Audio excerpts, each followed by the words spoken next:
মা, বাবা, নীল আর নায়রা আসামে ঘুরতে গেছে এপ্রিল মাসে। ওরা এখানে 7 দিনের জন্য এসেছে। ওরা রঙ্গালী বিহুর সময় এসেছে। রঙ্গালী বিহু হলো আসামের নিউ ইয়ার ফেস্টিভ্যাল। চলো যাওয়া যাক, ওদের সাথে আমরাও এই ট্রিপে জয়েন করি। মা, বাবা, নীল আর নায়রা থাকছে একটা কটেজের মতন হোমস্টেলে, আসামের একটা ট্র্যাডিশনাল হোটেলে। ওরা ওদের কটেজের বাইরে বেতের চেয়ারে বসে আছে আর একে অপরের সাথে কথা বলছে। মা, এই জায়গাটা খুব সুন্দর। হ্যাঁ নায়রা। মা, আমরা এখানে কেন এসেছি? আমরা এই ছুটিতে কি করব? নীল, নায়রা, আমরা এখানে এসেছি রঙ্গালী বিহু উৎসবে অংশগ্রহণ করতে। সেটা কি? রঙ্গালী বিহু হলো আসামের নিউ ইয়ার ফেস্টিভ্যাল। এছাড়াও এটা একটা বড় ফসলের উৎসব। এই উৎসব পালন করা হয় 7 দিন ধরে, তাই আমরাও এখানে 7 দিনই থাকব আর এই উৎসব পালন করব। ও, তো আমরা এখানে কি করব? আজ হলো এই উৎসবের প্রথম দিন। একটা নতুন মাস সথ নামে পরিচিত শুরু হচ্ছে। আজকের দিনটা রাতি বিহু নামে পরিচিত। আজ রাতে আমরা হোটেলে একটা সাংস্কৃতিক অনুষ্ঠানে যাব। নিয়ম অনুযায়ী আজ রাতে মহিলারা একত্রিত হয়ে মজা করে আর নাচ করে খোলা মাঠের মধ্যে।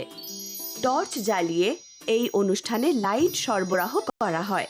ছেলেরা সাধারণত বাফেলো হর্ন পাইপ বাজায়। ও, আর কালকে কি হবে? হ্যাঁ, আর মা, তুমি বললে এটা 7 দিন ধরে চলে। এটার সম্বন্ধে সবকিছু বলো। একদম নায়রা। দ্বিতীয় দিনে সথ বিহু পালন করা হয়। এই দিনেও নাচ আর গানে পরিপূর্ণ থাকে। এই দিনে বেশিরভাগ অল্প বয়সী লোকেরা আর বাচ্চারা নাচে অংশগ্রহণ করে। এই নাচগুলো হয় খোলা মাঠে বা অন্য কোনো খোলা জায়গায়। মা, আমরাও কি এখানে হোটেলে নাচ করব? হ্যাঁ নীল, ওরা এখানকার মাঠের মধ্যে এই অনুষ্ঠান করবে। আমরাও কি নাচ করব? হ্যাঁ নায়রা, তুমি আর নীল দুজনেই নাচ করবে। ইয়ে! মা, তৃতীয় দিনে কি কি হবে? তৃতীয় দিনে গরু বিহু পালন করা হয়। এই দিনটাকে উৎসর্গ করা হয় আসামের কৃষি কাজকে গুরুত্ব দেওয়ার জন্য। তোমাদের কি মনে আছে আমি বলেছিলাম যে রঙ্গালী বিহু হলো ফসলের উৎসব? হ্যাঁ মা। ঠিক। তো এই দিনে জীবজন্তুকে পুজো করা হয়, ক্যাটেল শো করা হয়। আর চতুর্থ দিনে মনু বিহু পালন করা হয়। এই দিনে লোকেরা কালো ডাল আর হলুদ দিয়ে বিশেষ স্নান করে। এটা মা হালুটি নামে প্রচলিত। এছাড়াও ওরা নতুন জামা পরে আর বাড়িতে বসে পুজো অর্চনা করে। তারপরে ওরা আত্মীয় স্বজনের বাড়িতে যায়। এই বিশেষ দিনে বড়দের আশীর্বাদ তাদের নিতে হয়। এই দিনে লোকেরা একে অপরকে গামছাও উপহার দেয়। গামছা হলো আসামের ট্র্যাডিশনাল ক্লথ, যা সাধারণত সাংস্কৃতিক গর্ব, আতিথেয়তা, স্নেহ, ভালোবাসা, সম্মান আর বন্ধুত্বের চিহ্ন। মা, আমিও তোমাদের সবাইকে ভালোবাসি। এমনকি আমিও গামছা গিফট করতে চাই সবাইকে। নিশ্চয় নীল, আমিও তোমাকে ভালোবাসি। তোমার মতন করেই আমরা এই দিনটা পালন করব। থ্যাঙ্কস মা। পঞ্চম দিনে কি হয়? এরপর আমায় বলতে দাও। নিশ্চয়ই। পঞ্চম দিনে কুটুম বিহু পালন করা হয়। আত্মীয় আর বন্ধুদের নিয়ে এটা পালন করা হয়। লোকেরা তাদের বন্ধু আর আত্মীয়দের বাড়িতে যায় আর একসাথে লাঞ্চ আর ডিনার করে। আমরা যাদেরকে ভালোবাসি তাদের সাথে পালন করার এটা একটা ভালো দিক। বাবা, আমরা কি এই দিনটা পরে করব? তুমি কি বলতে চাইছো নায়রা? আমিও ডিনার করতে চাই, দিয়া আর আদির সাথে, আর রিয়া আর ঈশানের সাথেও। হ্যাঁ, বানি আর সিডেরও সাথে। আমরা এই দিনটাকে দেরি করতে পারবো না নীল আর নায়রা, কিন্তু আমরা অবশ্যই সবাইকে বাড়িতে নিমন্ত্রণ করব একবার বাড়িতে ফিরে গিয়ে। তারপর ওরা আমাদের সঙ্গে থাকতে পারবে। তাহলে তুমি ওদের সাথে শুধু ডিনার না, বরং ওদের সাথে খেলার আরো সময় পেয়ে যাবে। Yay! তারপরের দিন কি হবে বাবা? নীল, আমরা সারা রাত ধরে মজা করব আর তারপরের দিন আমরা পিকনিকে যাব, তাই তো বাবা?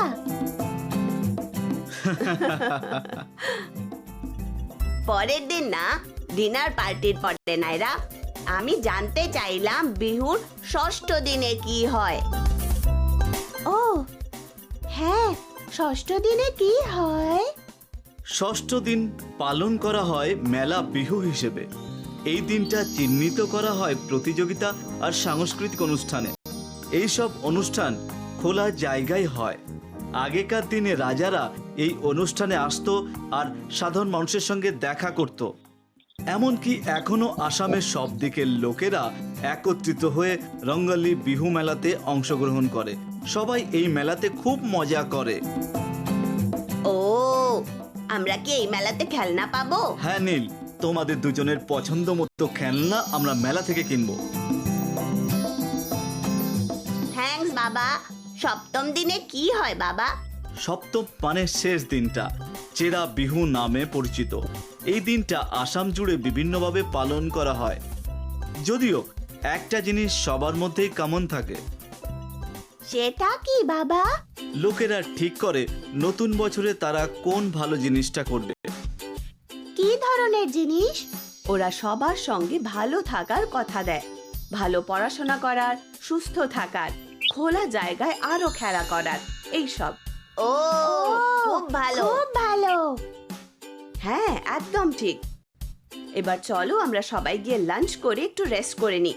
সন্ধেবেলায় আমরা গিয়ে প্রথম দিনের উৎসবে অংশগ্রহণ করব। ইয়ে, নিশ্চয়ই মা। নিশ্চয়ই মা। কিছুদিন পরে মা, বাবা, নীল আর নায়রা আসাম থেকে ফিরে এলো। অজয় আঙ্কেল, হেমা আন্টি, আদি, দিয়া, বানি, সিদ, ঈশান আর রিয়া সবাই ডিনার করতে এসেছিল, যেমনটা মা আর বাবা প্রমিস করেছিল।